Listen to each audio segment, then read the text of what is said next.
ఇవన్నీ కూడా అక్షరాల తన జీవితంలో దేవుడు నెరవేర్చటం అని భయంకరంగా ఏడుస్తున్న ఏడుపు చూడలేక వంటగదిలో చెక్క బీరవాలో పోపుల డబ్బాలో పట్టుకొచ్చి నాకు ఇచ్చి ఈ పట్టుకొని పోరా సేవకు అంది. అది పట్టుకొని బుట్టాకుని సేవకి వెళ్ళిపోయా. ఇదిగో ఇప్పుడు దాకా ఎట్టుంది భాగం. రాత్రి వేళ ఆమె దీపం ఆరిపోదు. That's really wonderful. ప్రేమించే వాళ్ళందరూ కూడా ఆ పరిస్థితులను బట్టి వాళ్ళే గుండె ఆగిపోద్దా అన్నంత దుఃఖపడతారు. అవన్నీ మమ్మీ దగ్గర తీసుకొస్తే అందరికన్నా ఎక్కువ కన్నీరు గార్చి ప్రార్థన చేస్తుంది. కానీ బొత్తి ఆ 2 ఊర్లు తప్ప భూమి మీద ఎక్కడికి వెళ్ళినా జోయిల్ శాస్త్రి అంటే ఎవడికి తెలియదు, జఫర్ని శాస్త్రి గారి నాన్న అంటేనే తెలుసు.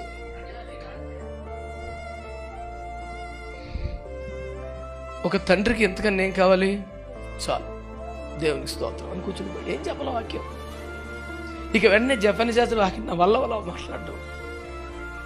మేమే వద్దు వద్దు అంటున్నాం కానీ పోతుంది మంచిగా.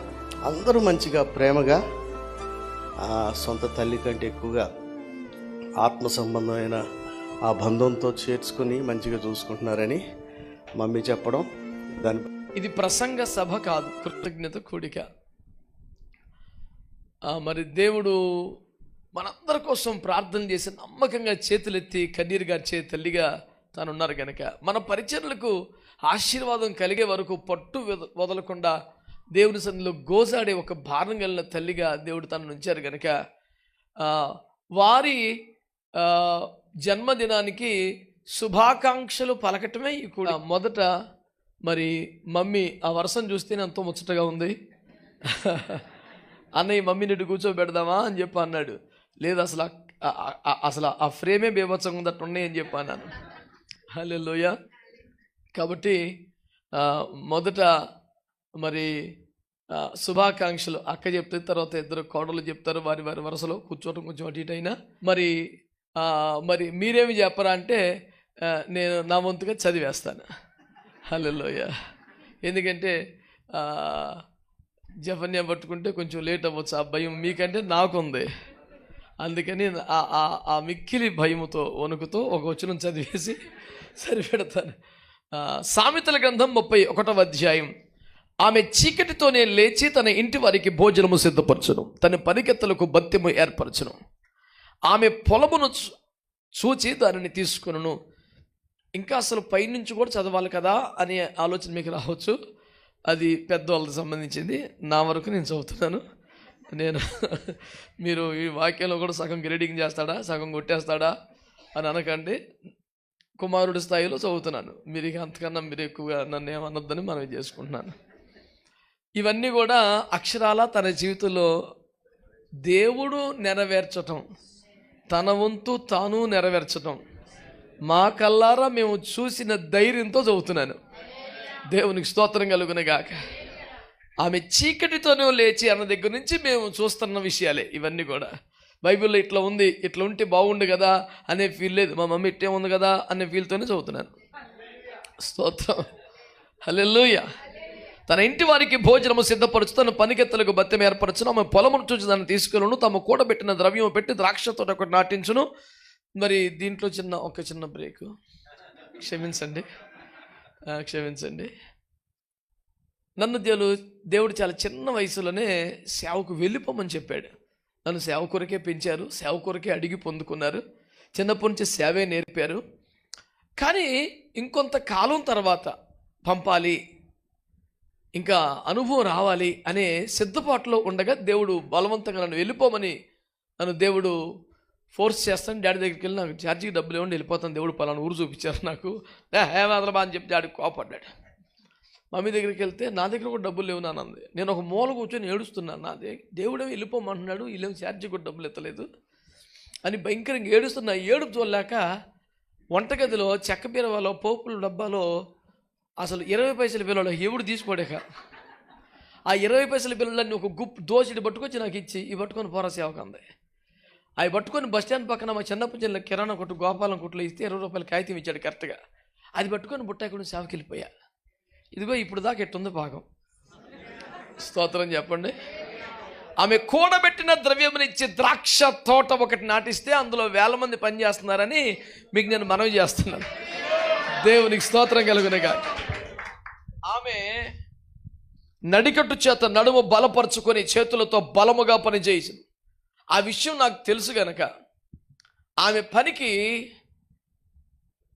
సామర్థ్యానికి బలానికి తగినంత వర్క్ లేదని నేను గ్రహించి దేవుని ఆత్మచేత రేపబడి బలవంతంగా ఇల్లు దాటి బయటికి రాని మమ్మీని కారెక్కించుకొని నేను స్పీకర్గా పోయిన ప్రాంతాలన్నింటిలో కూడా నేను చెప్పేది అవసరం, మా అమ్మగారు చెప్తే అసలు అగ్గపోతుంది, నీకేం తెలుసు అని వెనకాల కూర్చొని మమ్మీని వాళ్ళకి పరిచయం చేసి అంత బాగుంది. ఇప్పుడు నాకే డేట్ ఎత్తలా.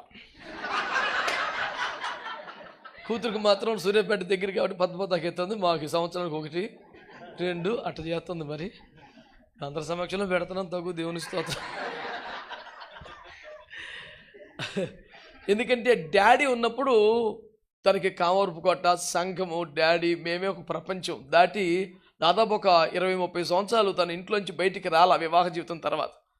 డాడీ ప్రభు సన్నిధికి వెళ్ళిపోయిన తర్వాత చిన్నప్పటి నుంచి ఆయా ప్రార్థన కూడికల్లో, స్త్రీల కూడికల్లో మమ్మీ చెప్పే వాక్యం మాట్లాడుతుండగా విడుదల, అభిషేకం జరిగే కార్యాలు చూస్తా పెరిగిన వాళ్ళం కనుక ఇంత తీవ్రమైన అభిషేకం కలిగిన నీవు 4 గోడల మధ్యలో ఉంటాకి ఇల్లేదని నేను ఇప్పుడు బయటకు నేను స్టేజీలు ఎక్కడ నాయన అని గోల పెడుతుంటే కిడ్నాప్ చేసినట్టుగా ఎక్కించి కారులో పెట్టి తీసుకుపోయి స్టేజ్ మీద నుంచోబెట్టి అట్లా బలవంతంగా నేను స్టేజీలకు అలవాటు చేస్తే నాకు బలవంతంగా డేట్లు ఇస్తున్నారని మనం చేసుకున్నాం. తన వ్యాపార లాభము అనుభవించి తెలుసుకున్నాను. ఈ వ్యాపారం ఏంటో మీకు తెలుసు. మనుషు కుమారుడు రాజ్యము సంపాదించుకొని తిరిగి వచ్చినప్పుడు మీరేమేమి సంపాదించారో అది వ్యాపారం. రాత్రి వేళ ఆమె దీపం ఆరిపోదు. That's really wonderful.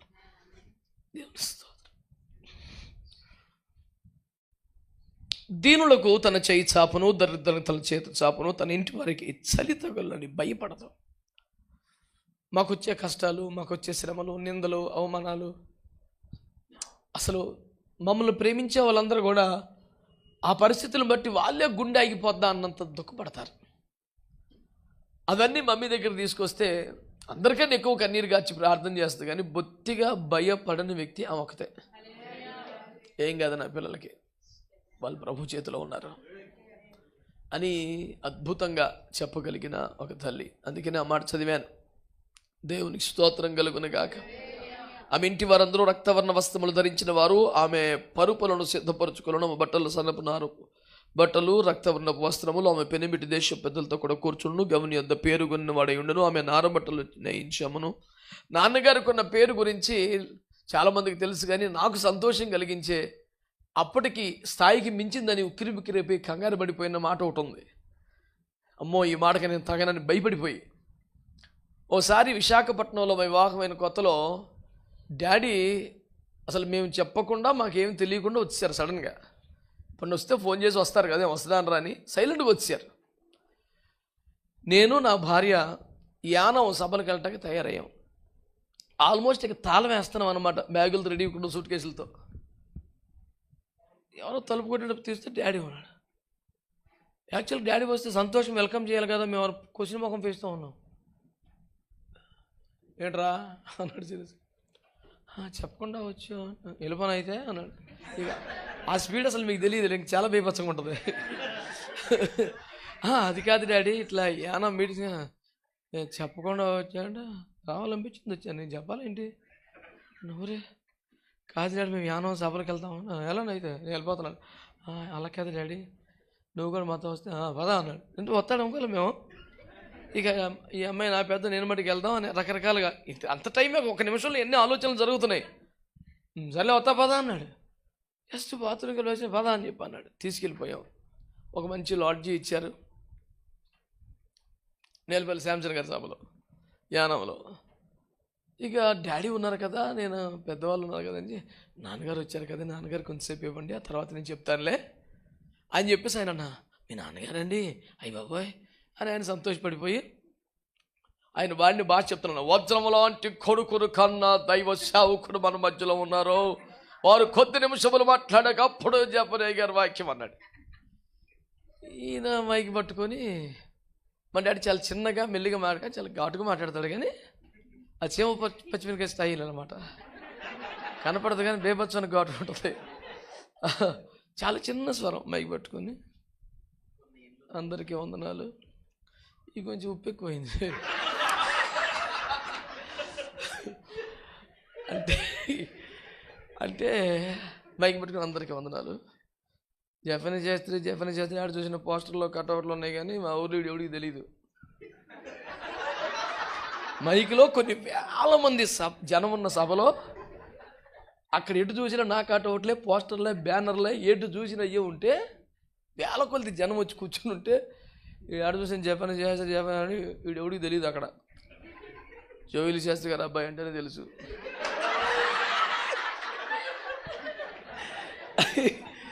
జఫనీ శాస్త్రి అంటే ఎవడికి తెలియదు. మా ఊర్లో ఏలూరులో కూడా ఎవడికి తెలియదు. జోయిలి శాస్త్రి గారు అబ్బాయి అంటే ఎవరన్నా ఆ 2 ఊర్లు తప్ప భూమి మీద ఎక్కడికి వెళ్ళినా జోయిలి శాస్త్రి అంటే ఎవడికి తెలియదు. జఫనీ శాస్త్రి గారు నాన్న అంటేనే తెలుసు.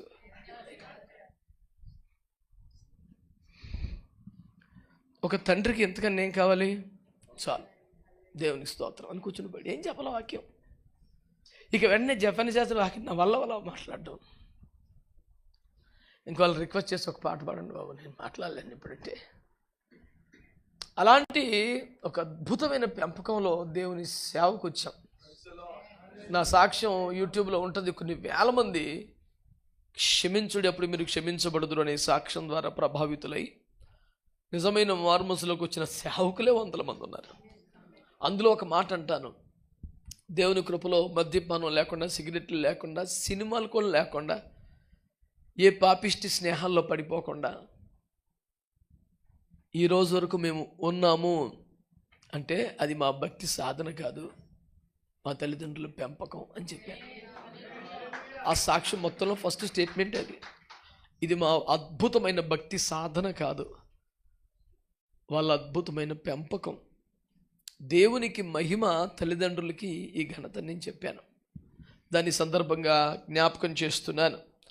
ఆమె పెనిమిటి దేశపు పెద్దలతో కూర్చుండును. ఇవన్నీ చెప్తే టూ మచ్గా ఉంటుంది, కానీ కామరపకోటలో ఉన్నప్పుడు మా పోలీస్ స్టేషన్కి ఎస్ఐ గారు ఎవరిని వచ్చిన, ఎంఆర్ఓ గారు మండల ఆఫీస్కి వచ్చిన, కొత్తగా ఛార్జ్ తీసుకుంటే ఇంటికి వచ్చి డాడీతో మాట్లాడి కాఫీ తాగి వెళ్ళి డ్యూటీలో జాయిన్ అవుతారు.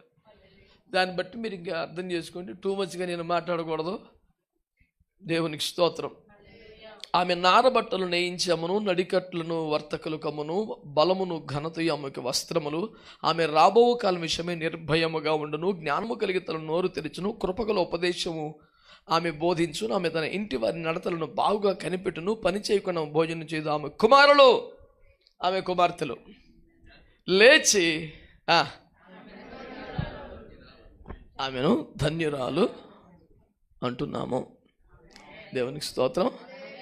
మమ్మీని బట్టి దేవుణ్ణి ఎంతగానో స్తుతిస్తున్నాం. ఆమె ధన్యురాలని దర్జాగా ధీమాగా ప్రకటిస్తున్నాం. అందును బట్టి దేవునికి సమస్త మహిమ ఘనత ఆరోపిస్తూ, మరి అన్నయ్య ఎట్లాగో లాస్ట్లో మాట్లాడతాడు కనుక ఫస్ట్ అక్క, తర్వాత వరుసలో కోడళ్ళు 5 నిమిషాలు మాట్లాడతారు. తర్వాత దైవజనులందరూ అంతకన్నా తక్కువగానే. పిలవటం సులువు, రావడం కష్టమని మీరు అందరినీ చూస్తుంటే అనిపిస్తుంది. ఏముంది, ₹1 ఫోన్ కాల్ పెట్టి పిలవడం ఈజీ, కానీ మీరు ఇంత దూరం ప్రయాసపడి పనులు మానుకొని ఈ అట్మాస్ఫియర్ చూస్తుంటే ఎట్లుందంటే నాకు ఇంకొక కృతజ్ఞత కూడికి పెట్టుకోవాలనిపిస్తుంది. అంటే సందర్భం ఏమి లేకపోయినా కూడా పెట్టాలనిపిస్తుంది. ఏంటంటే సేవకులతో కలిసి ఉంటే అది వాతావరణమే కొంచెం ప్రత్యేకంగా ఉంది. మీకు మంచిగా పిలిచి ప్రార్థనలు, మీటింగులు పెట్టుకోవడం మంచిదే, కానీ వయసును బట్టి కూడా సమయానికి ఏదో ఒకటి పెట్టాలి. మీరు ఏదో ఒకటి పెట్టినా ఏదో ఒకటి తినదు, అది కూడా సమస్య.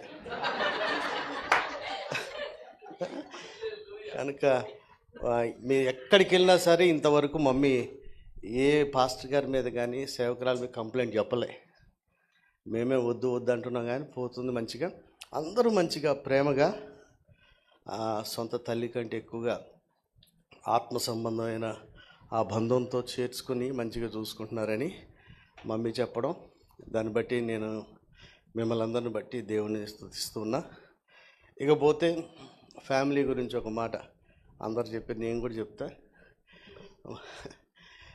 నా భార్యకి ఎప్పుడు ఒకటి చెప్తుంటా, నీకు అత్త పోరు లేదు, ఆడబిడ్డ పోరు లేదు, తోటికోళ్ళ పోరు లేదు, లోబడని పిల్లలు లేరు, నీ అంత అదృష్టవంతులు అసలు ఎవళ్ళండి నీకు? ఎందుకంటే లైఫ్లో ఏం కావాలి అని చెప్తూ ఉంటాను నేను. అంటే ఉట్టి మాటలే కాదు, అవన్నీ సత్యాలే. అట్లాంటి గొప్ప జీవితం దేవుడు మాకు కుటుంబంలో ఇచ్చాడు.